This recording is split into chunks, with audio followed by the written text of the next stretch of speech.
Masih bersama saya Ruli Kurniawan di Ekono. Hai. Dan sengkarut royalti musik membuat kuping publik panas. Bukan karena lagunya yang nggak enak, tapi karena skemanya yang masih membuat banyak masyarakat geleng-geleng kepala. Soal transparansi, katanya sih masih buram. Mirip lirik lagu yang belum kelar ditulis. Lalu apa kata warga soal polemik royalti musik? Kita dengar sama-sama.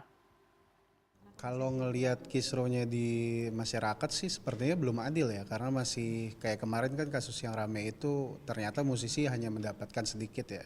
Saya rasa sih transparansinya masih kurang sih sejauh ini gitu, masih bermasalah sih menurut saya. Ya menurutku sih apa yang terjadi saat ini ya sebenarnya bisa diselesaikan memang jika sudah dibenahi sistemnya begitu. Kalau kita lihat yang sekarang terjadi gitu kayak di kafe tidak boleh nyetel lagu, harus suara burung pun kena royalti gitu, menurutku sih berlebihan.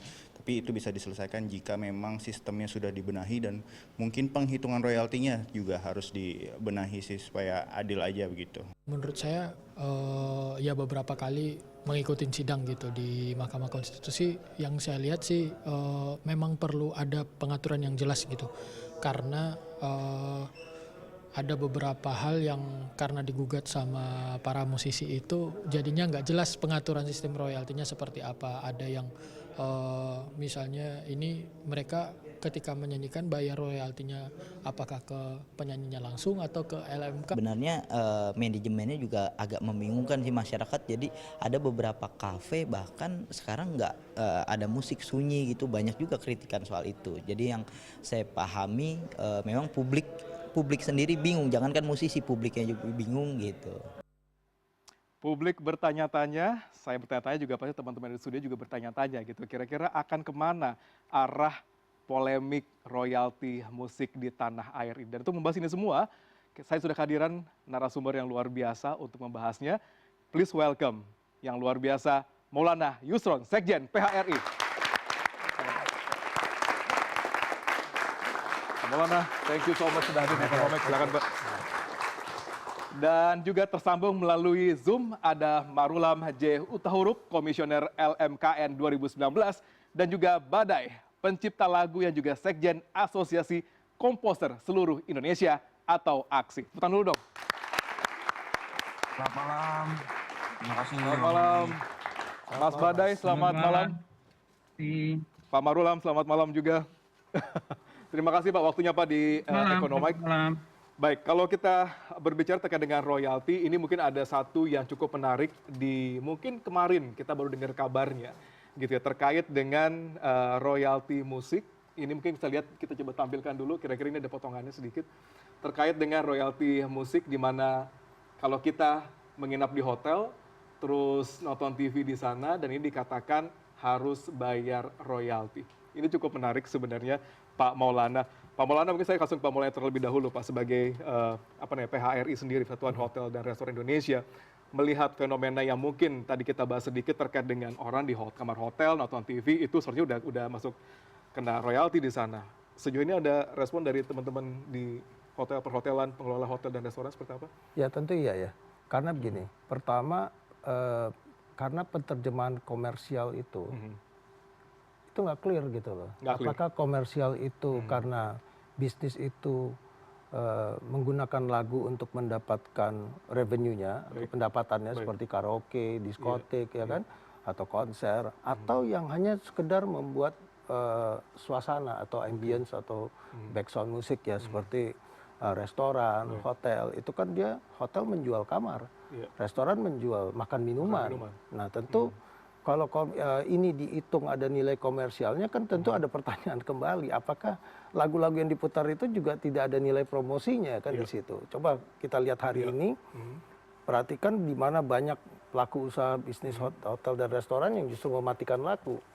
Di kala situasi itu banyak juga para pencipta yang justru sekarang malah menyampaikan bahwa mereka membebaskan royalti jika diputar di Horeca. Ini menarik, ini saya sebutkan ini Pak, karena memang kalau kita lihat sama-sama hotel-hotel di Mataram, ini juga baru kita lihat, kaget dapat tagihan royalti mendadak dari LMKN.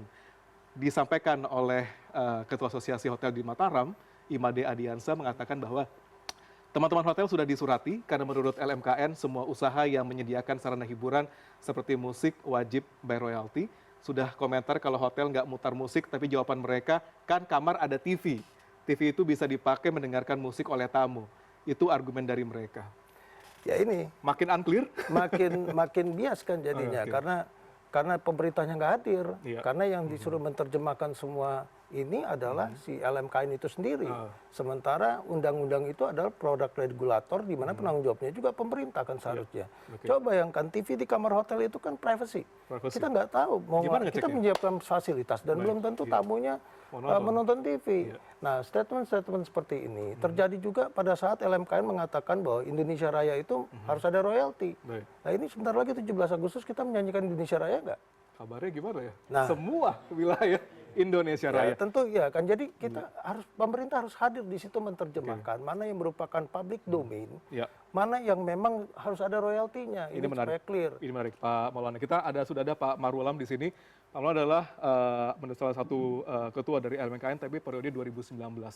Pak Marulam melihat fenomena ini disampaikan oleh Pak Maulana bahwa totally unclear, Pak. Gitu. Bagaimana pengecekannya? Bagaimana treatmentnya? Bagaimana transparansinya? Sejauh ini Pak Marulam melihatnya seperti apa, Pak, dengan kondisi di mana LMKM sekarang banyak disorot saat ini terkait dengan royalti ini, Pak. Silakan, Pak.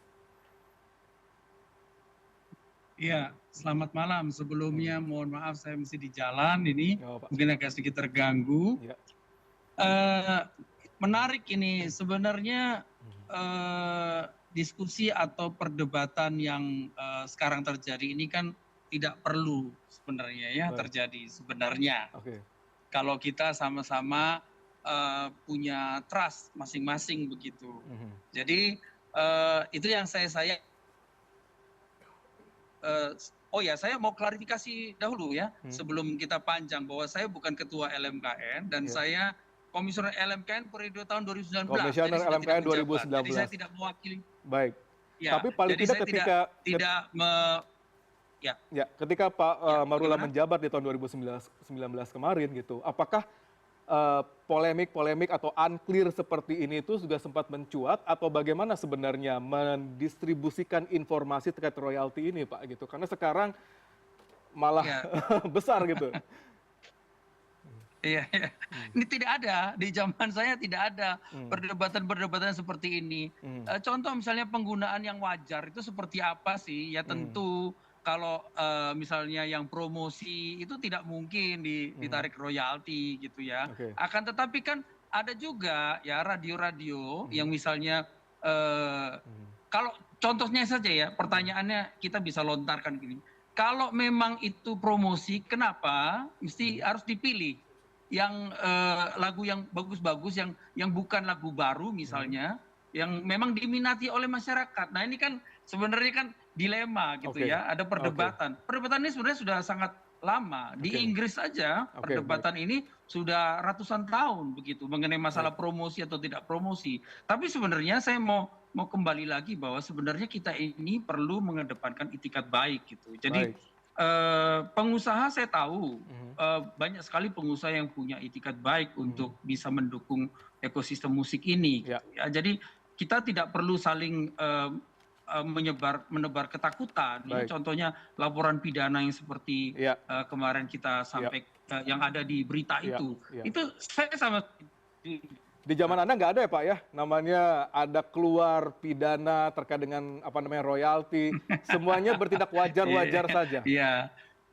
ya. Yang penting itu sebenarnya adalah kesadaran masyarakat ya, bukan menebar ketakutan. Itu kalau ini pendapat pribadi ya, saya tidak mewakili LMKN. Baik. Saya tidak mewakili LMKN. Baik, kita langsung ke Mas Badai. Mas Badai yang lagi di perjalanan. Mas Badai, melihat sengkarut seperti ini, Mas Badai, Anda sebagai seorang pencipta lagu, banyak sekali lagu-lagu hits yang Anda ciptakan gitu ya. Anda melihat polemik seperti ini seperti apa, Mas? Apa yang menjadi concern terbesar Anda sebagai seorang musisi, pencipta lagu di Indonesia? Saya sebenarnya seringkali mengatakan bahwa krisis kepercayaan daripada para pencipta lagu sekarang ini tuh sangat besar, Mas. Ya, terutama, mohon maaf saya harus katakan bahwa kinerja LMKN ini sangat buruk. ya, sangat buruk dan tidak bisa dipertanggungjawabkan secara objektif. Kenapa saya bilang begitu? Karena penghasilan yang diterima oleh pencipta lewat dari cara penagihan dan sistem daripada LMKN ini sangat tidak relevan dengan apa yang kita dapatkan sebagai pencipta lagu yang karyanya banyak dieksploitasi di mana-mana. Jadi, saya lebih menekankan begini. Pertama, ya, para pengusaha ini saya yakin dan percaya ya bahwa mereka ini punya niat baik untuk bayar. Mereka ini punya supporting system yang bagus untuk industri ini. Tetapi kalau saya jadi pengusaha atau saya jadi pebisnis makanan, saya juga nggak akan mau bayar kalau jaminan bayarnya ini tidak sampai ke tangan pencipta dengan baik, gitu loh. Jadi trust issue-nya seperti itu. Nah yang kedua, kami dari pencipta lagu tidak pernah merasa melakukan perjanjian lisensi dengan yang namanya LMKN, Mas. Kami ini melakukan perjanjian lisensi dengan LMK. Nah, kalau saya contohnya dengan WAMI ya. Nanti kan ada yang dari YKCI dan lain-lain. Tapi kami tidak pernah mengelolakan itu kepada LMKN. LMKN ini hadir sejak ada PP nomor 56 tahun 2021 sebagai lembaga bantu pemerintah. Nah katanya lembaga bantu pemerintah, tetapi tidak ada APBN yang dioperasionalkan untuk biaya daripada LMKN. Nah, mendapatkan 20%, biaya operasionalnya 20% dari tagihan royalti kami.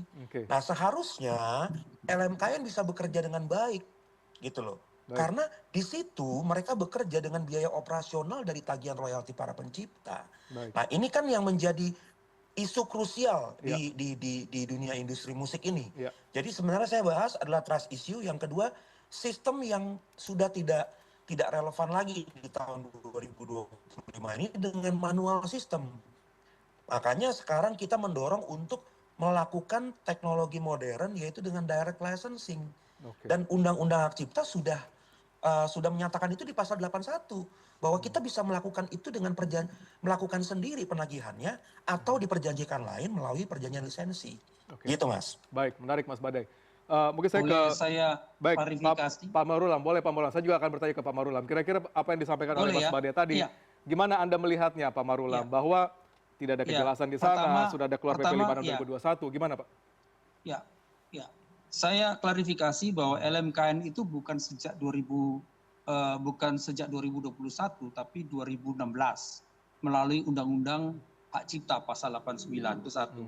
Kemudian memang LMKN itu tidak terima kuasa karena memang prinsipnya adalah sejak 2000 ini kebijakan pemerintah kita ya. Kalau kita tidak setuju kita bisa ajukan ini ke Mahkamah Konstitusi. Mau tidak mau pasal 89 Undang-Undang Hak Cipta itu jelas menyebutkan bahwa kewenangan LMKN itu ya. Itu administrasi negara. Jadi itu yang sudah dipilih oleh kebijakan pemerintah kita sejak tahun 2016 bukan 2021. Mengenai bahwa harus berbenah LMKN dan LMK sangat setuju saya, apalagi pemberitaan-pemberitaan yang sekarang yang mengenai distribusi yang tidak begitu jelas gitu ya. Ini bahkan menurut saya harusnya dilakukan legal due diligence ya yang rigid terhadap LMK, terutama LMK ya, terutama LMK. Semua dilakukan legal due diligence, dinilai semua diteliti dengan baik, karena ada juga yang transferan itu bukan kepada orang yang tepat begitu. Nah ini yang kok bisa itu terjadi, itu berbahaya. Sudah trust issue yang seperti ini ya, udah bermasalah begini, seharusnya LMK harus dengan cepat mengantisipasi ini dan umumkan kepada banyak orang siapa yang bersalah dan penjarakan kalau perlu, begitu. Ini menarik Pak, ada tindak pidana di sana akan coba dibahas kita sama-sama gitu terkait dengan bagaimana sebenarnya respon dari PHRI terkait dengan polemik yang terjadi di sini, juga Mas Paida juga ada di sana. Tapi kita akan bahasnya sesaat lagi, tetap di Ekonomi.